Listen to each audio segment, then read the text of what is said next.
Programa de Pós-Graduação em Biologia Celular e de Desenvolvimento, PPG-BCD, foi iniciado em 2009 com os níveis de mestrado e doutorado. Atualmente ele tem recebido o conceito 4 na avaliação do CAPES. O programa ele apresenta caráter inovador, agregando conhecimento das áreas de biologia celular e molecular, genética e biologia do desenvolvimento, combinando diferentes abordagens científicas e metodológicas, o potencial para trabalhar com algas, plantas, animais invertebrados e vertebrados, além de humanos. Além dos conhecimentos da área de biologia celular e desenvolvimento citados, soma-se ao nosso programa outras expertises que diversificam a atuação e incrementam o portfólio dos egressos, bem como enriquecem as publicações científicas.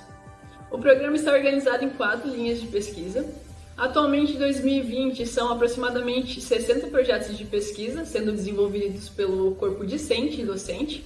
E o processo seletivo para o ingresso no PPG-BCD ele é inovador e muito acessível, pois vem sendo realizado de forma online desde o ano de 2015. O PPG-BCD vem realizando e participando da organização de diversos cursos e eventos para os mais variados públicos.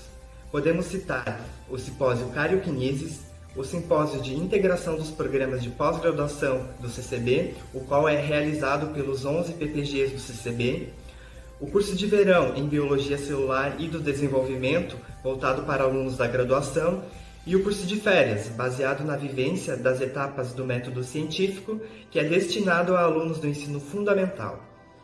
O PPG-BCD se destaca em meio às demais PPGs do estado de Santa Catarina, pois é o único PPG da área de avaliação CB1, Ciências Biológicas 1, da CAPES.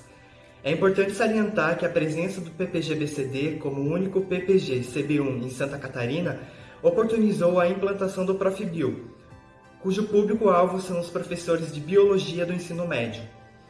Também no país não existe nenhum programa de pós-graduação em Biologia do Desenvolvimento. O programa contempla uma carência histórica na área, pois há grande necessidade de capacitação de profissionais qualificados na área de biologia celular, molecular e do desenvolvimento. O PPG-BCD tem demonstrado potencial para atender diferentes demandas técnico-científicas em diferentes setores da sociedade, desde instituições de ensino superior, hospitais, laboratórios que envolvem o uso de tecnologias avançadas e escolas de educação básica. É importante destacar que mais de 95% dos egressos atuam na área, em instituições públicas e privadas, no Brasil e no exterior. Esse número é alcançado devido ao portfólio de diversas expertises adquiridas no PPG-BCD, que oportunizam a rápida inserção em diferentes setores produtivos e tecnológicos da sociedade. A busca por excelência tem tornado o PPG-BCD bastante atrativo, o que é verificado pelo aumento no número de discentes nos últimos anos. Os docentes e discentes do PPG-BCD estão cientes do seu papel na construção de um PPG forte e consolidado e estão envolvidos no alcance das metas com o propósito de atingir as métricas de excelência para tornar o PPG-BCD ainda mais atrativo aos diversos profissionais que desejam completar a sua capacitação acadêmica em um curso referência em ciência, tecnologia e inovação.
Bom dia, pessoal. Dando início a mais um dia de Cariocinese Simpósio, o terceiro e penúltimo dia. E eu estou aqui para dar alguns recados paroquiais para vocês. O primeiro é uma infelicidade. Infelizmente, a gente vai ter que cancelar a palestra de amanhã, que seria com o professor Eduardo Pimenta, da Universidade Federal de Minas Gerais. Ele teve um problema de saúde, então, infelizmente, a palestra será cancelada. A gente vai começar amanhã, a partir das 2 horas, com a palestra do professor Mariano Viapiano, a palestra de encerramento, né? O professor vai falar diretamente lá dos Estados Unidos, da Universidade do Estado de Nova York. Então, amanhã de manhã a gente não vai ter uma palestra, a gente vai deixar aqui, então, os nossos desejos de que o professor Eduardo Pimenta se recupere logo. Além disso, gostaria de convidar todos vocês, porque hoje o dia está bem especial, com egressos do programa, então, hoje às 6 horas, a nossa mesa redonda vai ser com egressos para falar sobre carreira científica, carreira acadêmica, a carreira depois da pós-graduação. Então, convido todos vocês para que deixem bastante perguntas até nos comentários, e hoje, inclusive agora, deixem bastante perguntas, porque a gente está recebendo uma palestrante internacional muito importante, né, muito especial, e para isso eu vou chamar uma pessoa especial para apresentar ela, para moderar essa palestra. Então, eu vou chamar a nossa aluna do programa, a Fernanda Pelusato. A Fernanda, eu vou apresentar brevemente ela é biomédica pela Universidade Federal do Rio Grande do Sul, mestre em Biologia Celular e Desenvolvimento pela Universidade Federal de Santa Catarina, professora universitária da disciplina de Embriologia e Reprodução Humana para Biomedicina na Unisociesc e atualmente é embriologista sênior e diretora de laboratório da Clínica Fecundária aqui em Florianópolis. Então, eu gostaria de agradecer a Fernanda por estar aqui para fazer essa moderação e, claro, agradecer a Tamara, que vai aparecer daqui a pouquinho. Então, eu vou deixar a palavra contigo agora, Fernanda. Muito obrigada. Tá? Obrigada. Bom dia, pessoal, tudo bom? Então, é um prazer estar aqui, podendo apresentar a Tamara. A doutora Tamara Vilória Samochin, ela é graduada em bioanálises pela Universidade de Carabobo, na Venezuela. Ela também tem PhD pela Faculdade de Medicina, Departamento de Obstetrícia e Ginecologia pela Universidade de Valência, na Espanha. É professora do mestrado em Biotecnologia da Reprodução Humana Assistida, na Universidade de Valência também.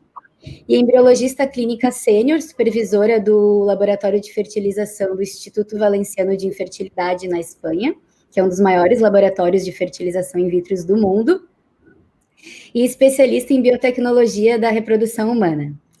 Tamara, muchas gracias por aceptar nuestra invitación. Es un gran honor tener conosco, compartiendo sus conocimientos y experiencias. Entonces... Bueno, nada, gracias a ti, Fernanda, por esta introducción, por la presentación. Y, bueno, agradecer también al comité del segundo Cariokinesis Symposium por la invitación. Y, bueno, a través de esta pantallita acercarnos un poco más. Así que, bueno, encantado de poder dar esta charla para ustedes allí en Brasil.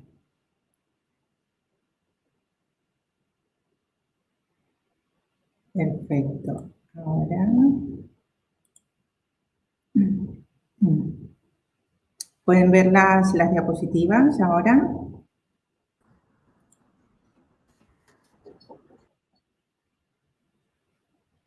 ¿Todo bien? Sí, todo certo.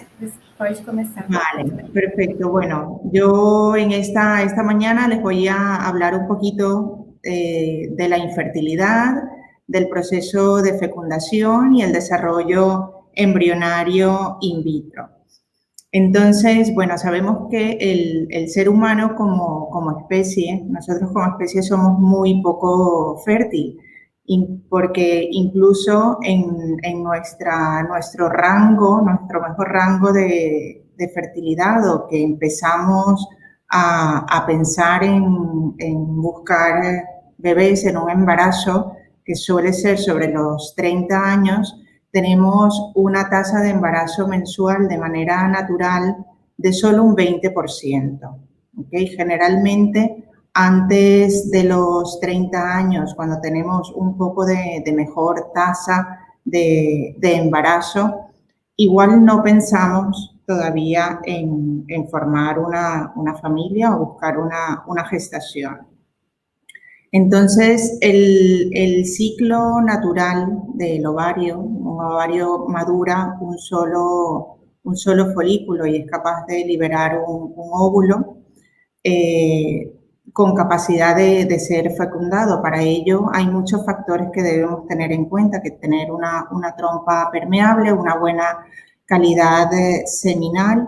Entonces, realmente el embarazarnos no es muy fácil. Tenemos 2 oportunidades en el año, por decirlo de una manera, y no siempre este óvulo tiene la capacidad para ser fecundado.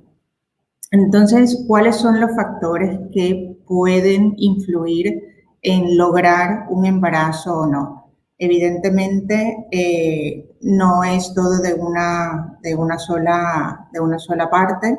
Hay múltiples factores que van a influir en la capacidad de lograr un embarazo. Se estima que más o menos 1/3 de los factores pueden deberse a un factor masculino, 1/3 a un factor femenino y otro 1/3 a factores mixtos, ¿verdad? Que pueden haber alteraciones tanto en la mujer como en el hombre que impidan lograr ese embarazo. Entonces, hablamos de esterilidad cuando un individuo no es capaz de lograr un embarazo.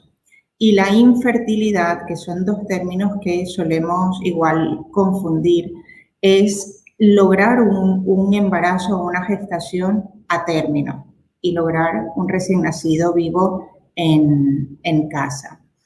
Hay 2 tipos de esterilidad.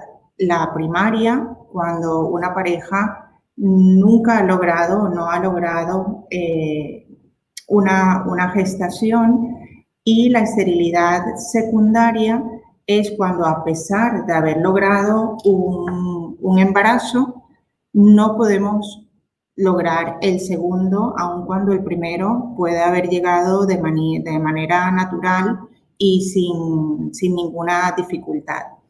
Generalmente, la esterilidad secundaria se basa más en el tiempo, ¿ok? Empezamos a buscar un primer embarazo un poco tarde, entre paréntesis, tarde a nivel reproductivo, pero el embarazo llega. Pero cuando intentamos buscar un segundo embarazo, ya sobre todo pesa más la edad materna, tenemos una edad más avanzada y otras veces es debido a problemas de otra índole que pueden surgir luego de un primer embarazo.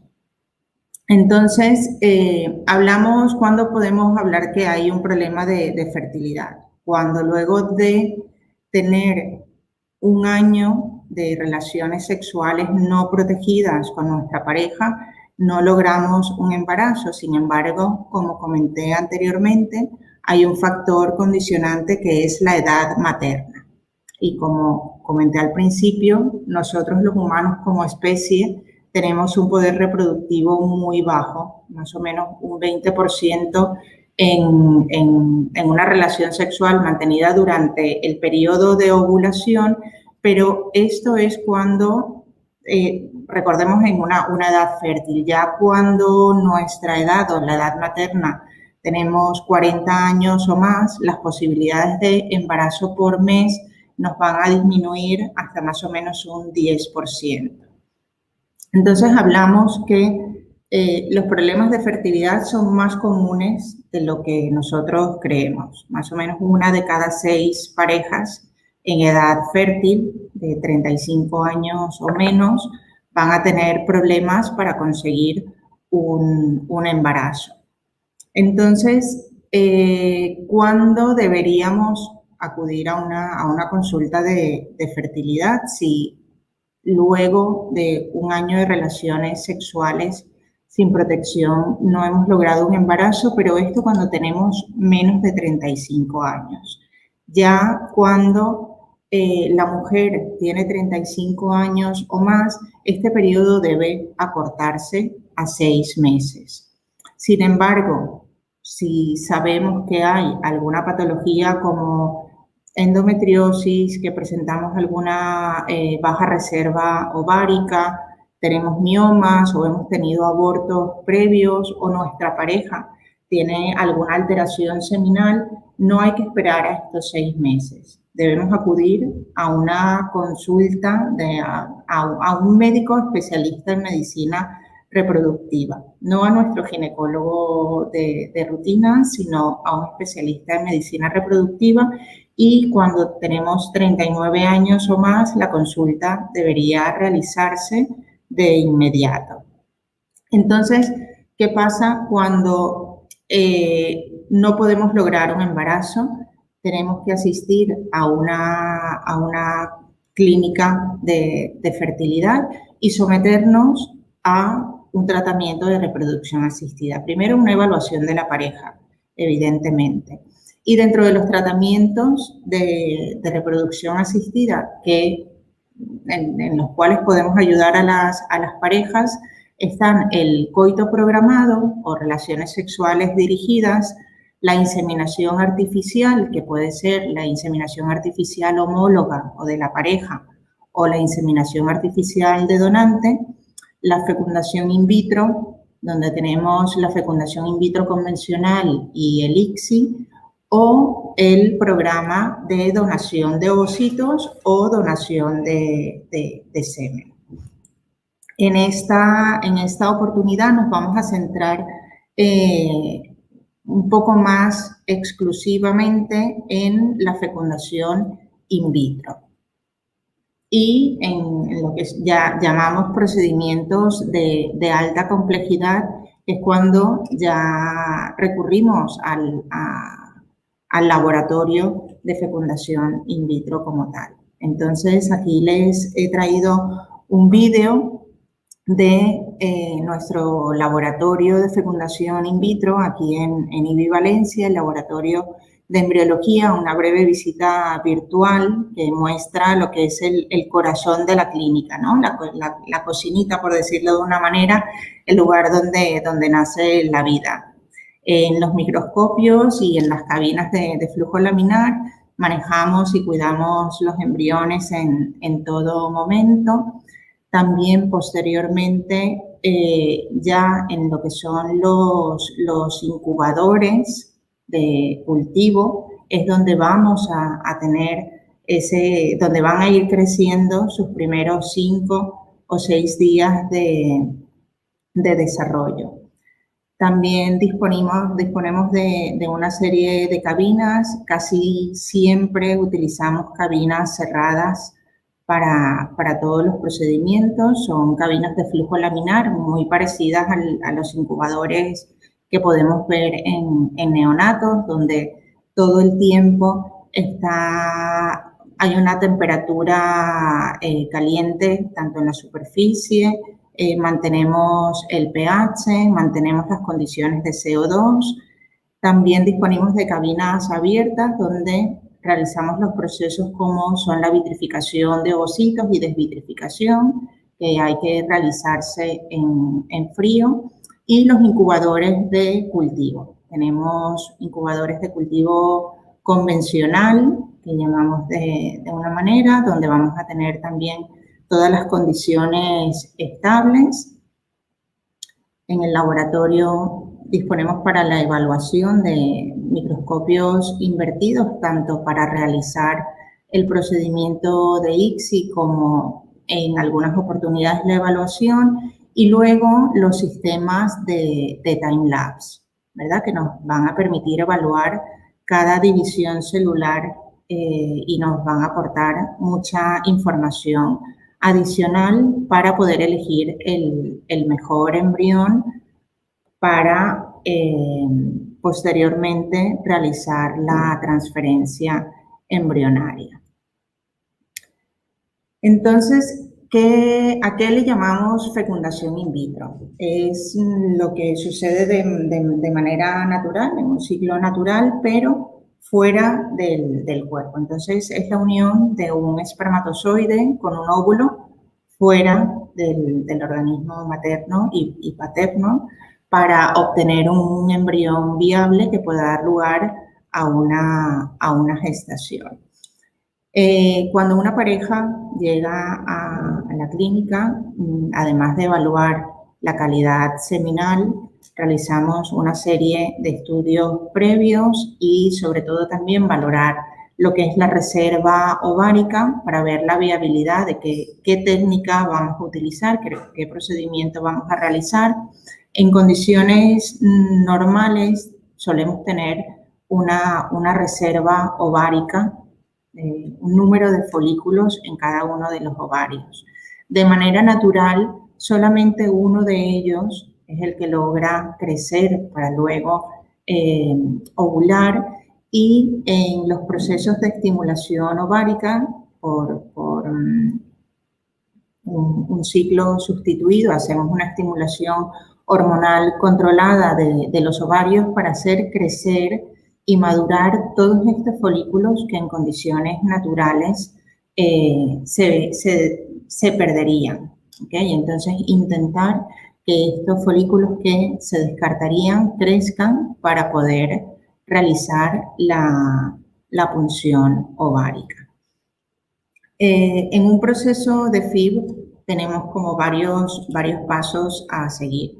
El primero es la obtención de los óvulos mediante una punción ovárica y los espermatozoides, que bien puede ser por eyaculado a través de la masturbación o biopsia de testículo cuando no hay presencia de espermatozoides en el eyaculado, y los óvulos por la punción folicular.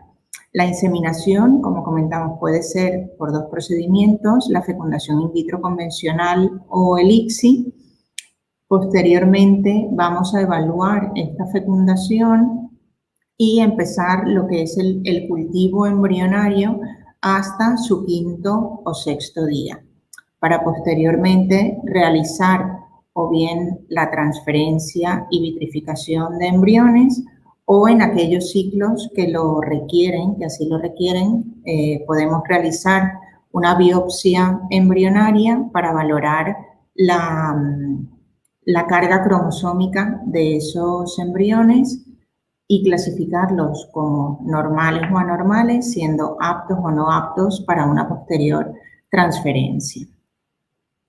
Entonces, en un ciclo convencional, sometemos a la mujer a una estimulación de los ovarios para que crezcan y maduren estos folículos y realizar la punción ovocitaria en el momento que el médico así lo estime, que es más o menos cuando ya tenemos folículos mayores de 15 milímetros, donde esperamos tener un óvulo maduro. Entonces, el día de la aspiración en el laboratorio, vamos a hacer una búsqueda en el líquido folicular de los ovocitos para posteriormente hacer una limpieza de ellos. Tenemos que quitar las zonas, las granulosas que son más alargadas. Si vemos coágulos, algunos coágulos que muchas veces están pegaditos en la granulosa, y tenemos que eliminarlos porque la sangre suele ser tóxica para ellos. Y posteriormente, una vez que los tenemos limpios, los llevamos a una incubadora donde van a estar entre 2 y 4 horas, dependiendo del procedimiento que vayamos a realizar posteriormente. Entonces, ese mismo día vamos a realizar la inseminación de los ovocitos. Hay dos técnicas: la fecundación in vitro convencional, cuando en una gota de espermatozoides capacitados vamos a depositar los óvulos que se obtuvieron en la punción para que fecunden de manera natural y al día siguiente poder evaluar la fecundación. O en aquellos procedimientos o en aquellos casos donde no tenemos una buena calidad seminal, o sea, un ciclo de diagnóstico genético, por lo menos en nuestro caso, la gran mayoría de los ciclos los realizamos a través del ICSI, que es la microinyección de los espermatozoides para depositar uno de ellos en el interior de cada óvulo. E igualmente, al día siguiente, valorar el proceso de fecundación, saber si ha fecundado o no ese ovocito. Cuando realizamos la fecundación in vitro convencional, preparamos una serie de gotitas, una placa con gotas donde tengamos entre 80 y 100.000 espermatozoides progresivos en cada gota y vamos a colocar un ovocito en cada una de esas gotas. Y los vamos a llevar al incubador hasta el día siguiente cuando vamos a valorar la fecundación. Entonces, el primer paso es ver si luego del capacitado de la muestra de semen tenemos una buena recuperación, una buena calidad seminal para posteriormente cada óvulo colocarlo en esa gota. Aquí vemos la imagen de un ovocito con su granulosa y alrededor los espermatozoides que ya van a empezar a hacer su tarea de acceder a la granulosa para llegar hasta el ovocito. En aquellos casos donde, como comentamos anteriormente, o bien la calidad seminal no es suficiente o vamos a realizar procedimientos de diagnóstico genético o tenemos una cantidad de óvulos menor, realizamos otra técnica que se llama ICSI, que es la inyección intracitoplasmática de espermatozoides, donde tenemos que liberar al ovocito de la granulosa.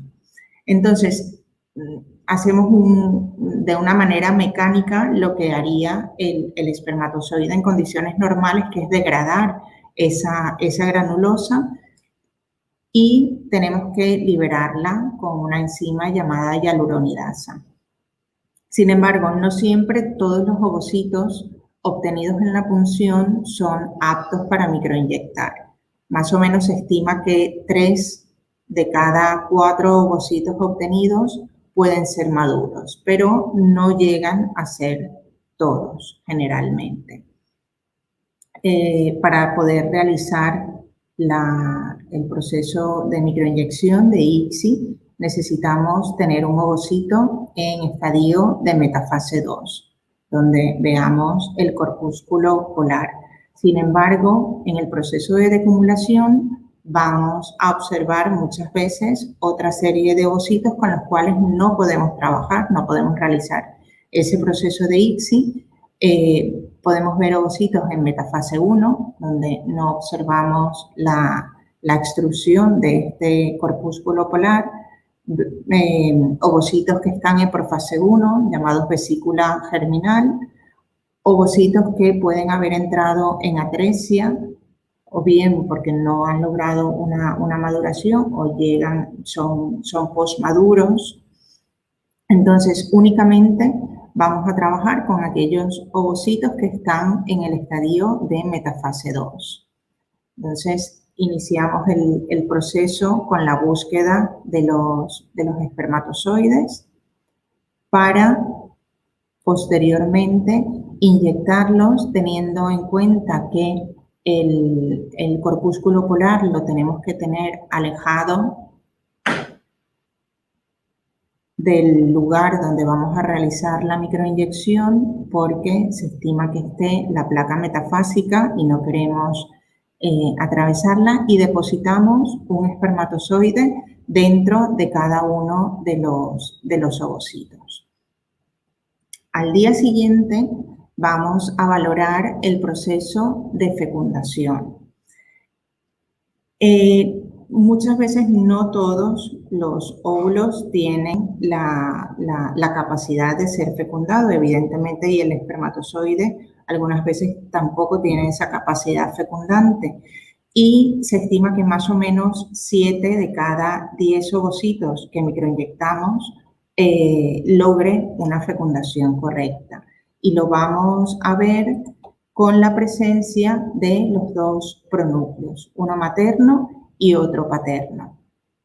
Aquellos ovocitos que no estén correctamente fecundados, no podemos continuar el desarrollo. Bien puede ser un ovocito que haya quedado exactamente igual en metafase 2, donde el espermatozoide no haya hecho ninguna tarea, por decirlo de una manera. Otros ovocitos que pueden haberse activado, haber sacado el segundo corpúsculo, ver la presencia de un solo pronúcleo o la presencia de más de 2 pronúcleos. Entonces, como comenté, únicamente podemos continuar con aquellos cigotos que estén correctamente fecundados. Entonces, con la penetración del espermatozoide dentro del ovocito, realmente es cuando se finaliza la segunda división meiótica de ese óvulo y se considera que ya es un óvulo maduro cuando extruye el segundo corpúsculo polar, que es de origen paterno. Entonces, en estos pronúcleos, que son haploides, empieza a replicarse el ADN y cada cromosoma forma las cromátides y se van aproximando los pronúcleos entre sí. Ya cuando estas membranas contactan, empieza a haber una mezcla de cromosomas y es cuando empieza la activación metabólica de ese óvulo. Es el paso previo a lo que son las siguientes divisiones, cuando empieza la división embrionaria. Y es cuando vamos a introducirnos en lo que es el desarrollo embrionario. El cultivo embrionario es el crecimiento y el desarrollo de este cigoto, que luego tiene que empezar a dividirse para formar los embriones en el laboratorio, para posteriormente seleccionar aquellos aptos para ser transferidos al útero materno y los otros que no se transfieren, o si es un ciclo para congelarlos para un futuro. En el cultivo embrionario vemos que no en todas las fases de desarrollo el embrión tiene los mismos requerimientos de nutrientes. Por eso necesitamos, bien si hacemos el cultivo en 2 tiempos, utilizar los medios adecuados que nos den los requerimientos para cada estadio de desarrollo en el que está, o tener un medio único que nos presente o que nos preste todas las condiciones adecuadas para cubrir cada uno de los requerimientos en cada fase del desarrollo del embrión. Ya en día 3 de desarrollo embrionario es cuando se considera que se activa el genoma del embrión. Entonces, de sistemas de cultivo tenemos varias opciones. Bien realizar un cultivo simple hasta día 3 de desarrollo para realizar la transferencia. El cultivo secuencial, que es llevar ese desarrollo hasta el final para ver el verdadero potencial que tiene el embrión. Sabemos que no todos los embriones, así tengan una buena calidad en día 2 y en día 3 de desarrollo, van a ser capaces de llegar a la última fase de crecimiento embrionario, que es el llamado blastocisto. Más o menos se considera, es cierto que en biología las matemáticas no entran, pero sí tenemos un estimado, una media de un 50% de los embriones que están óptimos en día 3 de desarrollo pueden ser capaces de continuar ese desarrollo a blastocisto, y este porcentaje puede ir bien por arriba o por abajo dependiendo de otros factores. Entonces, respecto al cultivo, podemos realizar un cultivo secuencial. El cocultivo es el crecimiento de estos embriones sobre una capa de células generalmente endometriales.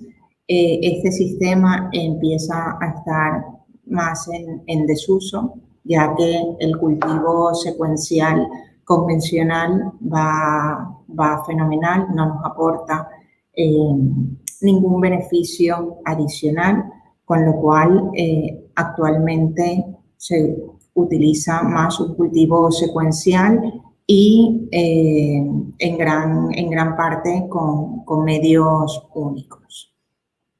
El cultivo embrionario se puede realizar en distintos tipos de incubadores siempre y cuando nos presten las condiciones óptimas para el desarrollo del embrión. Actualmente suelen ser más incubadores pequeños de sobremesa. Utilizamos nosotros unos que son de un tamaño bastante pequeño, una cámara que es independiente para cada paciente y nos permite una recuperación muy rápida de las condiciones de cultivo cada vez que abrimos y cerramos el incubador. La recuperación de las condiciones es bastante rápida. Sin embargo, también ha habido avances en lo que es la evaluación de este desarrollo embrionario, ya que casi siempre se ha hecho una evaluación en momentos puntuales del desarrollo embrionario. La fecundación hemos solido valorarla entre las 16 y 18 horas luego de realizar la inseminación, el día 2 de desarrollo a las 44, 45 horas posterior a la inseminación, el día 3 entre 62 y 69 horas y la llegada a blastocisto, que puede realizarla tanto en el día 5 como en el día 6, aproximadamente entre 114 y 120 horas para el día 5 y 136 y 40 horas para el día 6 de desarrollo. Sin embargo, el cultivo embrionario ha habido un antes y un después de la introducción de la tecnología de time-lapse, donde nos ha permitido observar muchas partes del desarrollo embrionario que en esos momentos puntuales de evaluación se nos han perdido, y hemos también podido entender muchas situaciones que ocurren durante el desarrollo de los embriones. Entonces, es una tecnología que nos va a permitir cultivar y evaluar los embriones de una manera continua sin llegar a alterar las condiciones de cultivo en ningún momento, porque siempre van a estar en unas condiciones estables, y la evaluación no la voy a hacer en la placa, sino a través de una pantalla, de un ordenador. Entonces, aquí en IBI fuimos pioneros en incorporar esta tecnología desde sus inicios. Está indicado en cualquier paciente que se somete a un tratamiento de reproducción asistida. Sin embargo, las posibilidades de mejora en los resultados para una mejor selección son mayores si disponemos de más embriones. Evidentemente, si tenemos un solo embrión, vamos a mejorar las condiciones de cultivo, pero no podemos seleccionar. Sin embargo, cuando tenemos un grupo de embriones, sí podemos realizar una mejor selección de los mismos. Entonces, ¿qué nos ofrece la incubación en sistemas time-lapse? Nos va a mejorar el proceso de selección embrionaria. Nace una toma cada 10 o 20 minutos y nos toma 7 planos distintos de cada uno de los embriones. Nos va a tener las condiciones de cultivo estables. No vamos a manipular en ningún momento el embrión, ya que no es necesario sacarlo de ese sistema para su observación. Vamos a tener además un registro cinematográfico de todo el desarrollo del embrión, que por supuesto posteriormente a los pacientes esto les hace mucha ilusión tener las primeras imágenes de ese futuro bebé. Y también lo más importante para nosotros los clínicos es que podemos realizar una mejor selección de los embriones y aumentar las posibilidades de embarazo.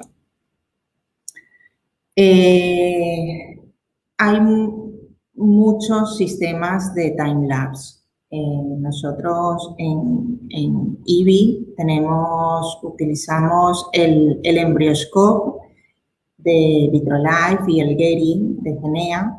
En cuanto al EmbryoScope, siempre es un sistema que nos va a mantener todas las condiciones de incubación estables. Está formado dependiendo de la versión por 6 o por 16 sitios para incubar los embriones. El EmbryoScope Plus es un sistema ya un poquito más avanzado que el EmbryoScope convencional. Igualmente nos va a permitir el cultivo de hasta 16 embriones a la vez por paciente. Y como les comenté, lo más importante, además de mantener el sistema de cultivo, es que podemos hacer uso de algoritmos de selección para poder elegir aquel embrión que tenga un mejor score y más posibilidades de implantación.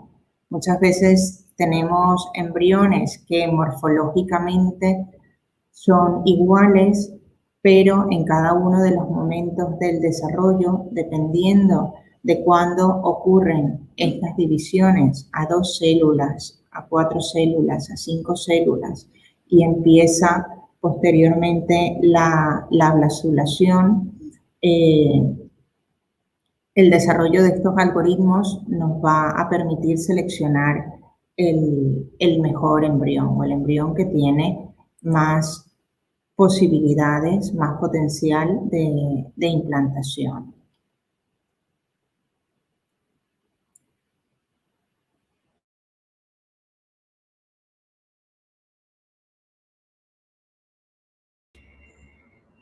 Muchas gracias, Tamara, por tu charla.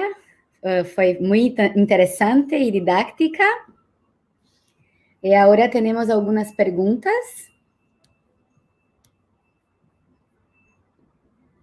Vamos ver aqui. Tamara, ¿está escuchando-me? Acho que...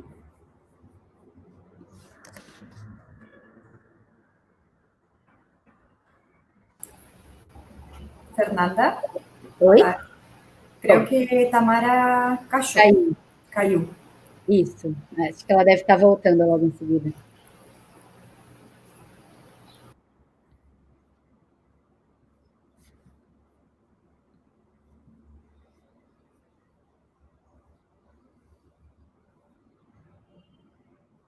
Vamos esperar um pouquinho, então, pessoal, que daqui um pouco a doutora Tamara deve estar voltando. Fernanda? te convidamos a falar um pouquinho sobre o que você está fazendo na clínica. Então, esperamos a professora, a Tamara, se conectar. Então, pessoal, a Tamara, ela fez um resumo, né, bem didático do que é o procedimento do desenvolvimento embrionário no laboratório. É muito similar com o que acontece no mundo inteiro, inclusive aqui no Brasil, né? Aqui no Brasil a gente não tem tantos time-lapses, mas a gente também é tudo muito parecido. Olá, muchas gracias por escucharla. He vuelto y continuamos. Continúa. Ok.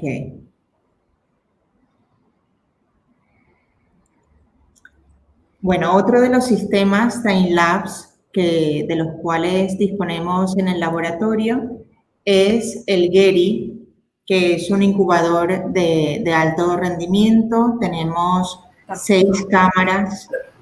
Tamara, dime. por favor, compartir de nuevo la tela porque no estamos viendo. Vale.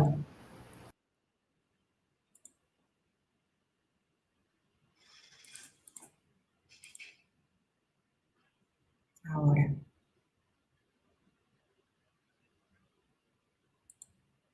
Perfecto. Bueno, otros de los sistemas de incubación. Sí. Otros de los sistemas de incubación de time-lapse de los cuales disponemos en el laboratorio es el Geri de Genea, que presenta 6 cámaras de incubación independiente, cada uno con su propia cámara. Es un sistema también bastante estable en el cual podemos incorporar la humedad en cada una de las cámaras. Tiene un control independiente de cada paciente. La recuperación en cada una de las cámaras es mucho mejor. No, por realizar la apertura de una no sufre las siguientes. Siempre va a disponer de la superficie calefactada y va a tener una cámara individual, así como otros sistemas de time-lapse. Es una sola cámara para todas las placas.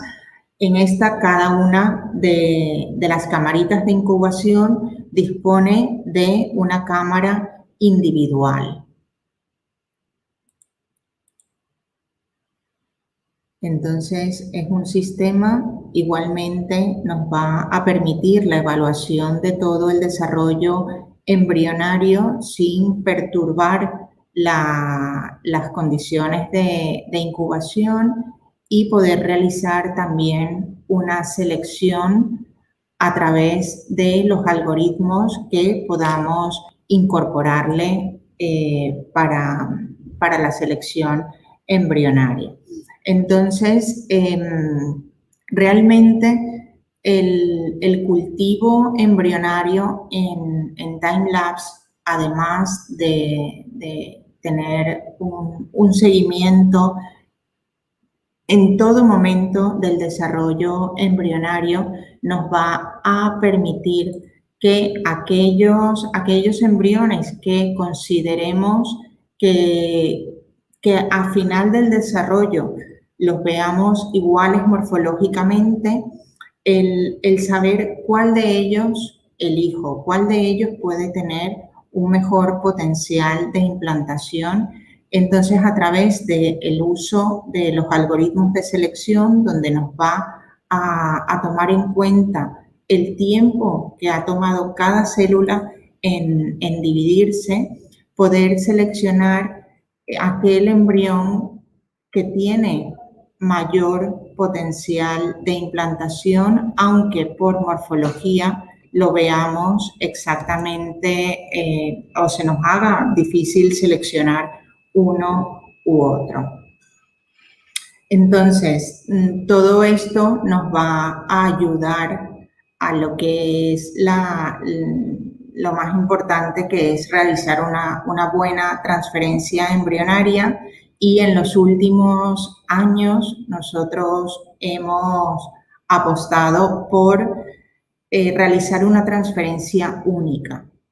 Entonces, aumentar el máximo de posibilidades de embarazo, pero transfiriendo un solo embrión. Por eso queremos intentar controlar y seleccionar el mejor para lograr el embarazo transfiriendo uno solo. Entonces, ¿por qué aconsejamos transferir un solo embrión?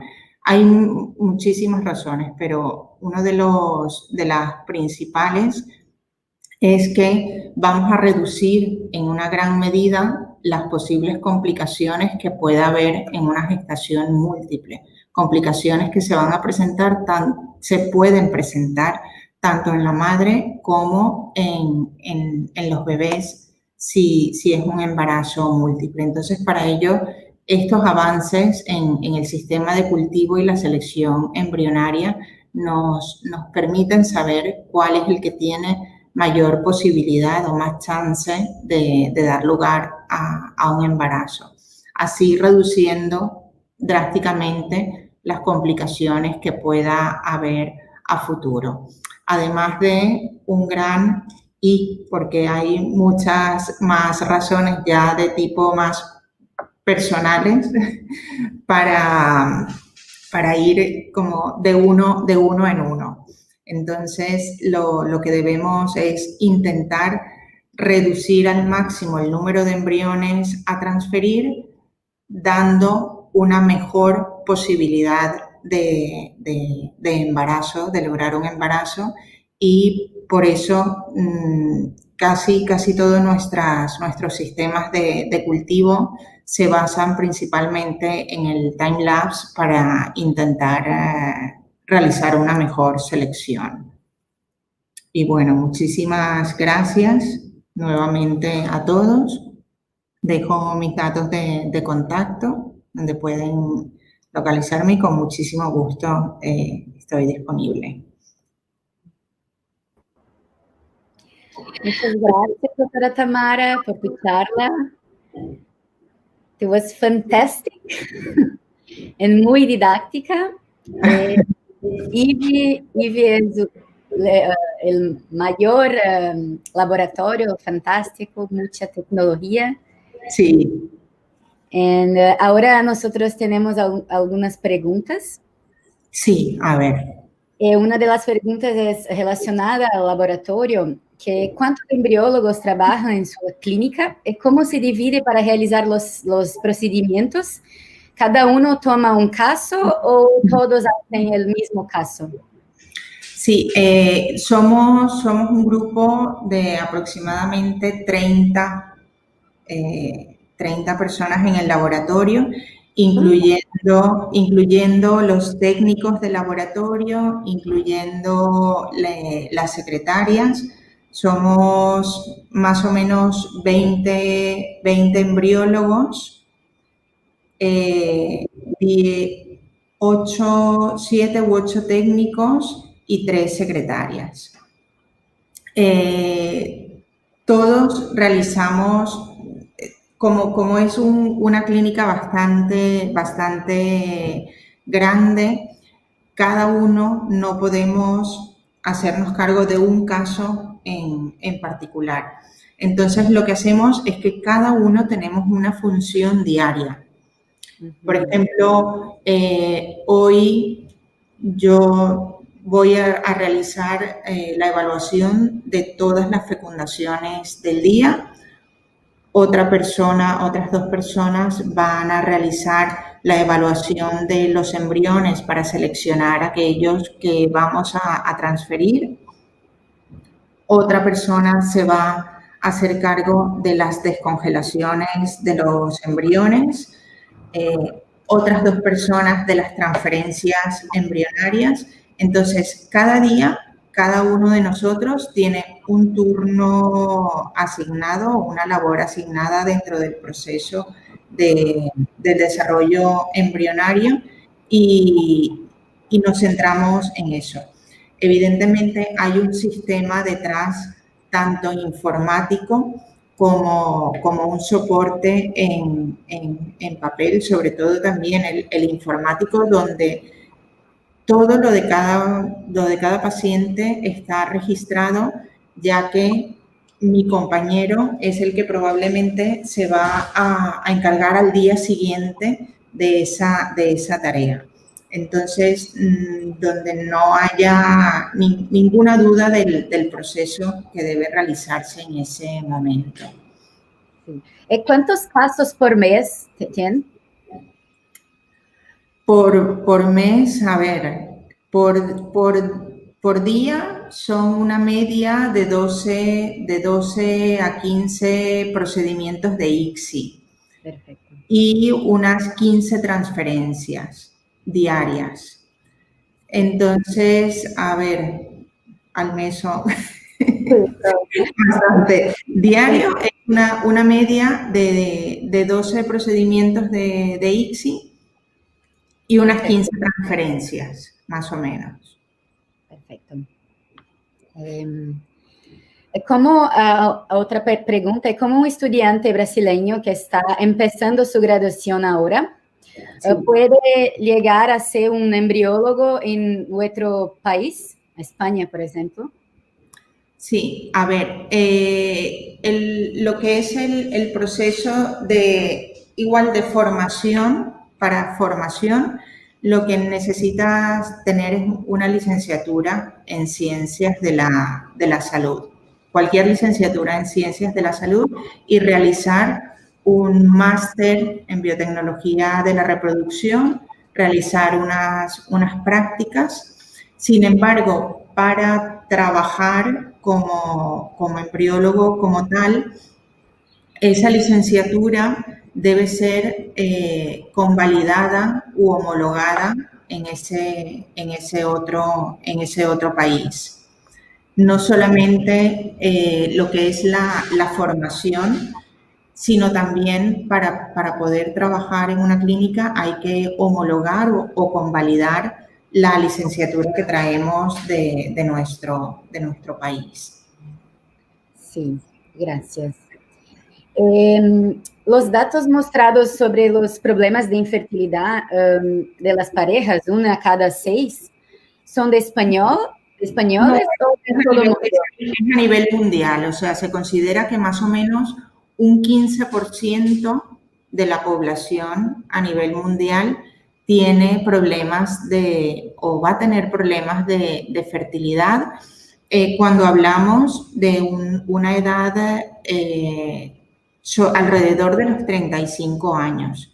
Cuando tenemos más de 35 años, ya probablemente no es una de cada 6, sino una de cada 4. Cuando nos acercamos a los 42, igual es una de cada 2. Entonces, se estima que un 15% de las parejas en edad reproductiva con una buena posibilidad de reproducirnos, por decirlo de una manera, que es alrededor de los 35 años, vamos a tener dificultad para conseguir un embarazo. Perfecto. Gracias. Ahora pregunta sobre se habla mucho sobre la edición genética in vitro de embriones, el CRISPR. Sí. ¿Qué tan cerca estamos realmente de tener esta metodología en la clínica segura? Yo creo que muy cerca no, porque todavía necesitamos investigar más y avanzar más. Tenemos más cerca la inteligencia artificial que esto. Pero bueno, poco a poco, por lo menos es algo en lo que no estamos estancados, no se ha quedado nada más en el ICSI, sino cada vez vamos avanzando un poco más. Sí. Aquí en Brasil, los procedimientos son extremadamente costosos, principalmente debido a los costos del material, del equipo. Sí. ¿También es así en España? Sí. Aquí los procedimientos también son bastante costosos, no tan costosos como en otros países, como por ejemplo en Estados Unidos. En Estados Unidos los costos son muchísimo mayores. Sin embargo, lo que encarece más es el material y el equipo. Por lo menos nosotros al utilizar el time-lapse aumentamos también algo lo que es el costo del material, por el equipamiento que utilizamos, pero básicamente los costos de los procedimientos son por el material. Sí. ¿Existe la posibilidad de realizar un screening de los embriones para relacionar de doenças cromosómicas antes de la implantación? Sí, realizando lo que es la biopsia embrionaria, que generalmente, por lo menos aquí, la realizamos en estadio de blastocisto para ver la dotación cromosómica de esos embriones antes de realizar la transferencia. Perfecto. Otra pregunta. Para el caso es que la mujer es reproductivamente saludable, no tiene problema ningún, y necesita de un espermatozoide porque no tenga pareja. Sí. ¿Usted tiene un banco de donantes? Sí. Tenemos un sistema, un programa tanto de banco de semen, de banco de esperma, como de banco de óvulos de donante.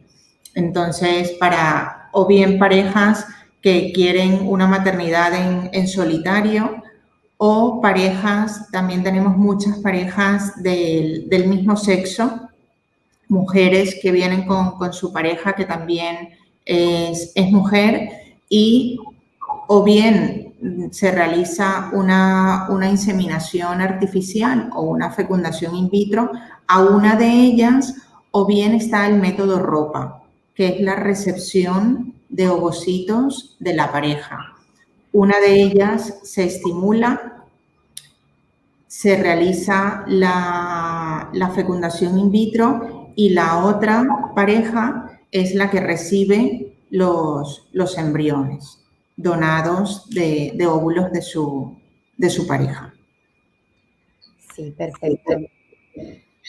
¿Cuánto tiempo de desarrollo de embriones antes de la implantación? En casos de endometriosis, ¿el procedimiento es de mismo? Sí, generalmente realizamos la transferencia embrionaria en día 5 o en día 6 de desarrollo. Casi siempre en día 5 ya tenemos embriones diferenciados a blastocisto y realizamos la transferencia. Si en día 5 vemos que los embriones son evolutivos, pero aún no han alcanzado el estadio de blastocisto, esperamos un día más para poder seleccionarlo. En caso de endometriosis o de baja reserva o cualquier otro factor ya clínico, igualmente el procedimiento para realizar la transferencia es en blastocisto. Porque, por ejemplo, la endometriosis es como lo que llamamos enfermedad silente, ¿no? Que muchas veces o algunas veces nos va a dar la cara en el desarrollo embrionario. Entonces, preferimos ver el potencial evolutivo real de ese embrión y únicamente realizar la transferencia si el embrión ha logrado evolucionar al máximo estadio y sabemos que tiene un buen potencial de implantación. Perfecto. El semen es un medio apropiado para la sobrevivencia. I will talk in English, okay? The semen is not able to sperm to grow up because there is some factors that is not nice for the gamete. Okay. What do you think about it? A ver, realmente lo que entiendo es que si el semen es un medio apropiado para que sobrevivan los espermatozoides. Realmente es el medio donde viven los espermatozoides. Es que no entiendo muy bien, la pregunta.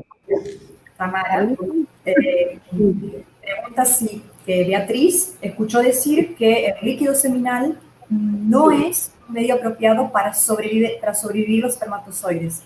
¿Qué pensás vos sobre eso? Y que si hay algún estudio relacionado a esa afirmación o a eso que ella escuchó decir. Sí, no, a ver, el espermatozoide vive en el líquido seminal, incluso es su medio de transporte para poder lograr un embarazo de manera natural. Entonces, evidentemente, en una fecundación natural, lo que es el plasma seminal, al final de todo, se va a eliminar al subir por el tracto genital femenino. Entonces, donde se va a lograr la capacitación de los espermatozoides. Pero debemos liberarlo de ese plasma seminal y capacitarlo para poder hacer una selección de los espermatozoides que consideramos con capacidad fecundante. Gracias. Entonces, Tamara, mucha gente agradeciendo y felicitando tu charla. Ay, gracias. ¿Cuántos embriones generalmente se han transferido para el útero? ¿Cuántos embriones? Nosotros en la clínica intentamos que sea un solo embrión el que transferimos en estadio de blastocisto. El 99% de nuestras transferencias son de un solo embrión en estadio de blastocisto. Excepcionalmente, por deseo de las pacientes, transferimos 2 embriones, pero muy raras ocasiones, no más de 2, nunca más de 2. Y si la mujer tiene 44 años o más, siempre es uno solo, para intentar reducir al máximo las posibilidades de embarazo múltiple y evitar complicaciones tanto en la gestación como en los bebés. Perfecto. ¿Cuál impacto tienen los blastocistos si no son transferidos al mismo ciclo que se fecundaron? Cuando tenemos que vitrificar el blastocisto. Okay. Realmente tienen las mismas posibilidades de implantación. Lo que hacemos es detenerlos en el tiempo. ¿Okay? Va a depender más de la calidad o del factor endometrial que haya en ese ciclo. Hay en algunas oportunidades o bien los valores hormonales no son los óptimos, o bien porque tenemos una progesterona muy elevada o un estradiol muy elevado. Si tenemos una progesterona mayor a 1.5 o un estradiol mayor a 3.500 o mayor a 3.000, no es un ciclo adecuado para transferir, porque se puede realizar, en el caso del estradiol, o una hiperestimulación y el embarazo agravaría esa hiperestimulación, o en el caso de la progesterona puede afectar el endometrio y el proceso de implantación, con lo cual se considera que no es el mejor ciclo para transferencia. Congelamos los embriones y preparamos el endometrio para otro ciclo. Sin embargo, si es un ciclo donde no hay nada alterado, se intenta en la medida de lo posible realizar la transferencia en el mismo ciclo en el que se hicieron. Y si no, van a tener las mismas posibilidades, pero bueno, mejorando las condiciones del endometrio. Sí. Gracias, Tamara. A otra pregunta, ¿se tiene alguna diferencia en realizar la hatching en day 3 o day 5 to biopsy embryos? Sí, nosotros generalmente el hatching lo realizamos en día 3 de desarrollo, para que así el embrión, el trofoectodermo, salga, ya tenga algo de salida y hacerlo como más sencillo o menos traumático para el blastocisto. Sin embargo, hay otras clínicas donde realizan el hatching en día 5 y va todo fenomenal. Perfecto. Esta pregunta fue Vanessa, mi pareja en laboratorio. Saludos, Vanessa. Sí. Entonces, muchas gracias. Mucha gente agradeciendo tu palestra. It was fantastic. I am very, very happy because to have you here, you know that I am your fan. And, sabemos que tu rutina es muchos procedimientos. Sí. Gracias por tu tiempo. No, gracias a ustedes por la invitación. Para mí un placer estar aquí con ustedes. Sí, es un honor tener la mayor y la mejor clínica del mundo aquí con nosotros. Pues mira, es lo que nos ha permitido esta época que vivimos ahora, el poder acercarnos desde tan lejos a través de esta ventana. Sí, muchas gracias entonces. Gracias a ustedes. Un abrazo grande. Abrazos, Tamara. Chao, chao. Chao.